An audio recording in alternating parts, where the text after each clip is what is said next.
तो देखिए आज की इस वीडियो में हम पढ़ेंगे प्रश्नावली 9.3 का क्वेश्चन नंबर 12, जिसमें लिखा है कि सिद्ध कीजिए कि चक्रीय समांतर चतुर्भुज एक आयत होता है। ठीक है,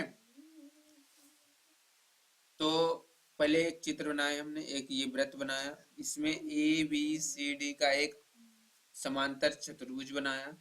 तो दिया है कि समांतर चतुर्भुज ए बी सी डी एक चक्रीय चतुर्भुज है। ठीक है कि हमने जैसे वीडियो बना रहा था तो वीडियो क्या हुआ कि रुका हुआ था, लेकिन हम सवाल बताए जा रहे थे, ध्यान नहीं दिए, इसलिए ये अब रिकॉर्डेड फॉर्म में। तो सिद्ध करना है कि जो ए बी सी डी एक क्या है, आयत है, ये हमको सिद्ध करना है। ठीक है, तो देखो हम क्या जानते हैं कि जो चतुर्भुज होता है उसके सम्मुख कोणों का मान कितना होता है, 180 अंश होता है। चतुर्भुज के सम्मुख कोणों का जो मान होता है वो कितना होता है, 180 अंश होता है।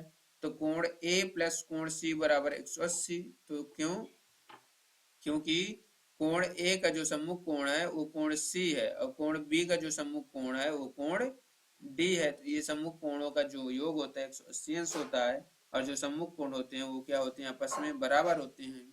तो यानी कि कोण ए प्लस कोण सी बराबर 180, कोण बी प्लस कोण डी बराबर 180। तो कोण ए बराबर कोण सी, कोण बी बराबर कोण डी। तो ये क्यों, क्योंकि जो समांतर चतुर्भुज होते हैं उसके सम्मुख कोण आपस में बराबर होते हैं।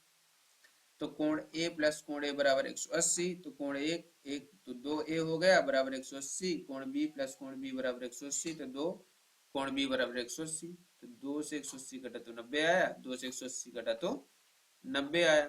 तो कोण ए का मान 90 हुआ, कोण सी का मान भी 90 हुआ, कोण बी का मान 90, कोण डी का मान 90। यानी कि समांतर चतुर्भुज ए बी सी डी के प्रत्येक कोण का जो मान हुआ कितना हुआ, 90 डिग्री।